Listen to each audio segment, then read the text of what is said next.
Hi, I'm Jennifer Bourne, and I'm so glad you're here because today I am talking to you about productivity habits that will help you create your best year ever. I have got my hair up, my headband in, my workout clothes on. I got my workout in already today, but it is a focus and productivity day, a get it done day in my business. We're also getting ready to remodel my office, so all kinds of craziness is going on around in here. Now, every time I go to a conference or a live event, it's inevitable that I get asked at least a few times, how do you get so much done? People want to know how I write for various blogs and websites, run my courses, manage my family, organize and host large-scale events, create and deliver webinars, co-organize the Sacramento WordPress Meetup and WordCamp Sacramento, travel regularly for work and pleasure, and get all my regular paying client work done. And I'm not superhuman. I don't have any special abilities that you don't have. I don't stay up all night or sleep only a few hours anymore. And I don't have a clone, right? There's not two of me. The key thing is that I am ruthless with my time and focus during the workday. But it wasn't always that way, right? Like early on in my business as a freelance business owner, I was a productivity mess. Like I got a ton done, but to do so, I worked 16 to 18-hour days and I worked almost every single weekend. I was constantly multitasking, so everything took longer than it should. I was exhausted, so I wasn't as creative as I should have been. And I was distracted. I was allowing all kinds of interruptions and other people's needs to come before my own, which caused procrastination and stress. Eventually, I reached a point of total burnout, and I knew my daily habits needed to change, right? I needed to be more productive during the workday so I could reclaim my nights and weekends and have those for relaxation and fun and family time and play, right? I needed to eliminate all the overwhelm so I could be more creative and find more joy in my work. So what I did is I eliminated interruptions and distractions, implemented time batching, kept my to-do lists achievable, responded to voicemail and email quickly, and wrapped up my day with a wrap-up session. So let me tell you a little bit about each one of those. First, eliminating interruptions and distractions. So studies show each time you get distracted, it takes 15 minutes for your brain to kind of reconnect and focus. So allowing interruptions to distract you throughout your workday means both your work and your mindset are suffering. It also means you're less effective and you're less productive and your time is spent reacting to distractions instead of actually getting things done. So the biggest productivity killers and time wasters are those distractions that you don't see as distractions, right? The little ones that over time end up taking up hours of your time and taking away hours of your focus from the really important tasks that need to get done. So the easiest way to give your productivity a boost is to eliminate those distractions, right? Close and log out of all social media during the day. Don't open it up if you're at your work computer and it's work hours, right? I limit my time with social media now to only on my iPhone, right? Only on my phone. And my husband stays logged out of social media completely during the workday and only checks it at night. Turn off your TV. I know a lot of people that work with their TV on or with Netflix running in the background. Normally, things that take about 30 minutes often will stretch into a 60-minute task when trying to get it done and having a TV show or Netflix or a movie or something on in the background. Also, close your email out. Don't just minimize it because when you minimize it, you still see all the little notifications that distract you while you're working. Close it down completely, and if possible, only check your email at specified times of day, right? The world isn't going to end because you don't check your email for 2 hours. It might feel like it, but it won't. Also, consider turning off your telephone ringer, right? If you have a landline, turn off the ringer. If you have a smartphone, a phone, whatever, put it on silent, right? Turn off the ringer during your get it done blocks of time, right? You can, if it's important, people leave a voicemail. You can always call them back later. Also, consider leaving your phone in another room. So remember how I said I only do social media on my phone? Well, I don't keep my phone in my office when I'm working during the day. I leave my phone in the kitchen all day long. That way I'm not distracted by little buzzes of text messages and phone calls or notifications or anything else. When I'm in my office and working, I'm completely focused at the task at hand, so it takes me as little time as possible. Then I get up and I walk out of my office to stretch my legs, get a drink, and I'll pick up my phone and see if there's a phone call I need to reply to, an email I need to respond to, or maybe I'll jump on social or something like that and take a quick 10-minute break. The other thing is to consider listening to instrumental music. And not instrumental music of songs that you know with words that you're going to sing along with in your head, but music that was designed to be only instrumental from the very beginning, right? When it's only instrumental and there aren't words associated with it, you get the boost of creativity that comes from music, but without the distraction of singing along in your head. Now, the second thing I did was implementing time batching, right? And most people confuse time blocking and time batching, right? Time blocking is blocking out a set amount of time in your schedule for a certain task, like scheduling blog post writing from 9 a.m. to 11 p.m. on Wednesday, right? That's time blocking. But that totally doesn't work for me, right? If I'm not in the mood to write and I'm not feeling the groove of writing, then everything's going to take longer and it's going to feel crappy, right? Forcing it when I'm not in the mood just makes everything take longer. So I don't time block as much as I time batch. Time batching is grouping similar tasks that together, right? And doing them all at the same time. So grouping several different writing tasks that you have to do together and getting them done in one block of time. It's the same thing as kind of lumping all the errands you have to run in one part of town into one trip, right? Because it saves you time. The idea, again, is that by grouping those similar tasks together, you increase concentration, creativity, focus, and productivity while decreasing distraction, interruption, stress, and fatigue, right? So here's how time batching works for me. I group similar tasks together like design, copywriting, admin to-dos, phone calls, errands, that type of thing. Then I set aside a specific amount of time to get all those tasks done when I'm in the mood, right? And once I'm in a groove, it's easy to keep going to do all those similar tasks.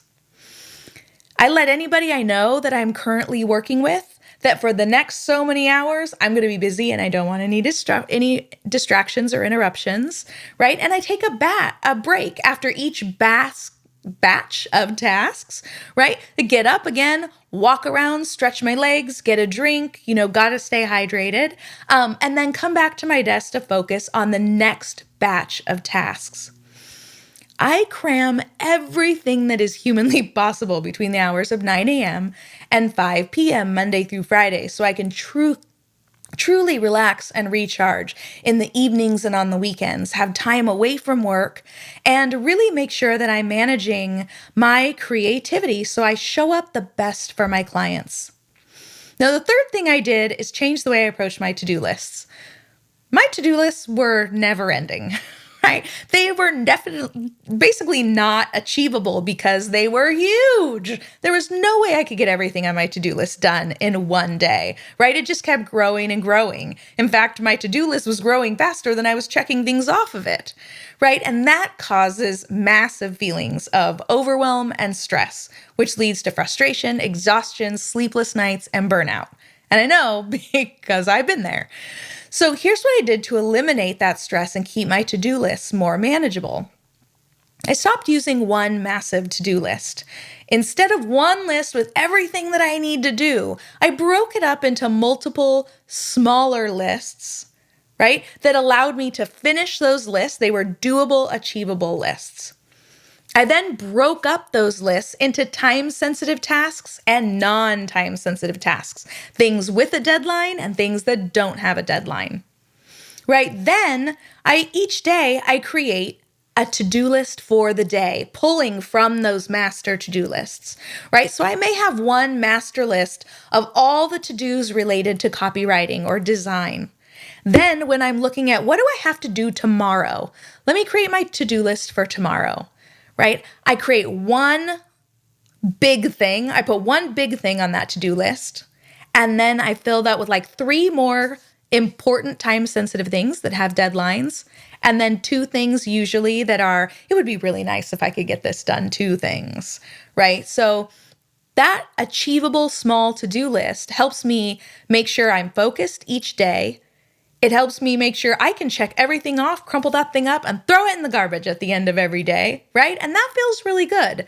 I also make sure my to-do lists are for about 5 to 6 hours of work, right? If I plan 8 hours worth of work to get done in one day, and then something comes through an email or a client has a problem or there's a fire that I've got to put out, all of a sudden I'm working into the evening and I'm taking time away from my family. So I plan 5 to 6 hours of work and let the other couple hours be the other miscellaneous stuff that just happens to show up, because it always does. Now, the next thing that I do is make sure I'm managing my voicemail and my email properly. There's nothing worse than leaving a voicemail, sending a text, or sending an email and not receiving a response for days, right? Then that frustration magnifies tenfold if it's a paying client who is not getting a response from a service provider. Now, I know you probably get an insane amount of email, and sifting through it can be time consuming, because it is for me too, right? Now, you don't always have to make long phone calls, and sometimes you don't see text messages, but they're critical to your success and the happiness of your clients. So the first step is to organize your email so that almost all incoming emails are moved out of your inbox automatically into folders. Right now, I've got all of the different emails coming in. They're all being filed out to different folders. And once that's done, all that's left in my inbox are the emails from paying clients. If it's in my inbox, it's 99% coming from someone who's paying me and deserves my priority and my attention, right? So I have a folder, I call it the Brian folder. It's all emails from Brian, a travel folder for everything related to travel. A personal one for kids and family, one for stuff from social media, one for newsletters I've subscribed to for business, one for newsletters I subscribe to from retail stores, one for courses that I'm enrolled in, all of their notifications, different things like that, right? But the idea is that I want my email organized. I want to know where to find the things that are a priority, and I want my paying clients and the students in my courses who are paying me to have my focus above all else. The other thing is to try to make sure that you respond to voicemail, texts, or emails within 24 hours, right? And that'll depend on the level of service your client has purchased and what your packages are. Now, the last thing I love to do is make sure that I have a wrap-up plan for my day. So for years, as soon as I finish the last item on my to-do list, I'd save everything, close out all the open programs, and walk out of my office. That was it. But then at night, I would worry about what I didn't get done, or I'd worry about what I needed to do the next day. And did I have everything ready? Am I missing something? I had a hard time falling asleep at night because I tossed and turned because I wasn't sure, I didn't have a great handle on what was going on in my business.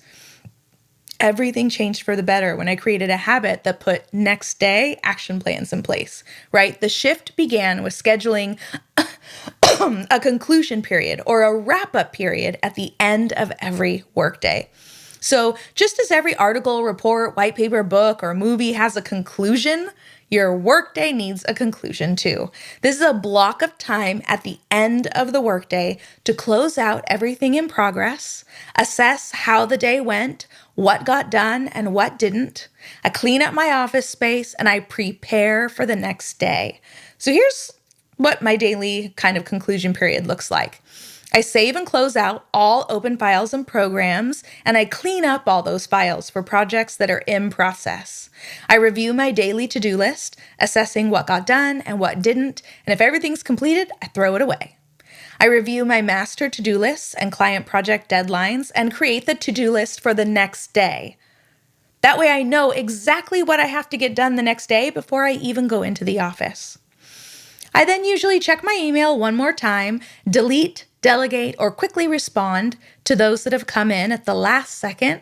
And then depending on time, I might write out a response that needs to be sent the next day in the morning. I then tidy up my desk and my office space so the next day when I walk in my office, it's beautiful, it's clean, and it's ready for me to start another productive day. Right, this conclusion period at the end of the workday took away a lot of stress that I was experiencing. It allowed me to really wind down in the evening and not think about my business or worry about the next day because I knew I had it under control, I knew I had a plan, and I knew what I needed to do. Now remember, focus is the key, right? How many times have you sat down at your desk to get something done only to be derailed by phone calls, email, Slack, Skype, text, social media, and anything else that shows up, right? If you find yourself in the same place you were at the start of the day, at the end of the day, well, it's easy to let interruptions and distractions dictate your focus. You can't let other people's priorities take over your own priorities. You can't let other people's priorities get in the way of your important work and commitments.